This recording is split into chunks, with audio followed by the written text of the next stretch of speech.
is asking about praying in the plane. While airborne, is it permissible to shorten the prayer? Of course, obviously. Once you leave your city limit, once you are traveling the travel distance, and I believe any aviation, any airborne, once you're flying, you would definitely fly beyond the travel distance which is required in order to shorten the prayer, 83 kilometers or 3 farasikh. And that reminds me of an incident that took place a couple days ago when they had an emergency landing for an American airline carrier, because a Muslim brother got up and he prayed. And there was only about 10 minutes left to land, and he wanted to catch the prayer before its time is out. So somebody reported him, they diverted the plane, and they evacuated the plane, and they arrested the guy. Why? Because he was praying.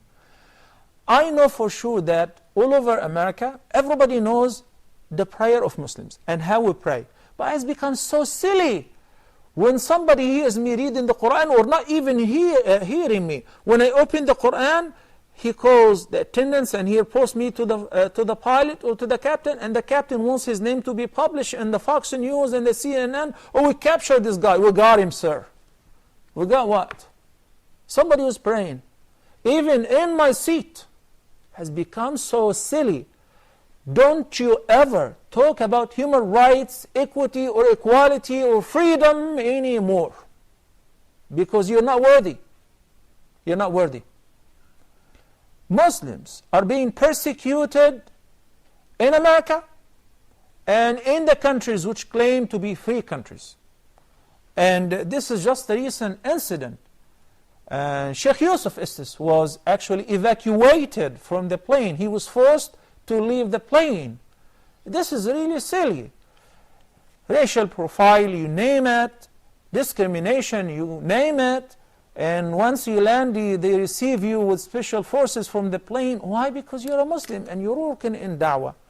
So if there is a chance, like what I do is, any airport where I have to pray for innocence before I board the plane. Before September the 11th, it was super nice. I actually used to ask the captain the Qibla direction and ask him whether it's okay for me to stand up and pray, because I have to exhaust this means. In all cases, Lufthansa, KLM, Delta, whatever carrier, they didn't mind. Rather, they would get me a blanket and say, yeah, we know that you have to offer your prayer, and we showed you the Qibla. It was beautiful. All of that has been changed. Total discrimination. Okay. Then I have to pray in my seat. So what happens is, some crazy somewhere, would report you. Why? Because he wants to be famous. And there is no weaker community, weaker people on earth, more than Muslims. So he reports you, and the captain too wants to be famous, and so on, and they take it from there. So what I'm saying is, what I do is, I go to the security, or I go to the front desk, and I say, ma'am, whether it's a she or he or sir, I'm a Muslim, and I have to offer my prayer, and I'm asking you for a favor. Can you tell me which direction is north? Because in North America you pray, I believe, north-northeast. Okay.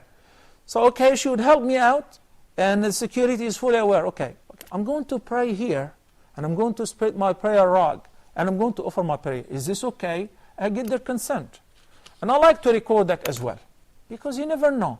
So by taking these precautions, it puts you in peace, and you pray with comfort. In the plane, likewise, you call the attendant and say, sir or ma'am, I'm going to offer my prayer. I'm just acknowledging you. Can you imagine you have to get a permit to offer your prayer? What kind of freedom is this?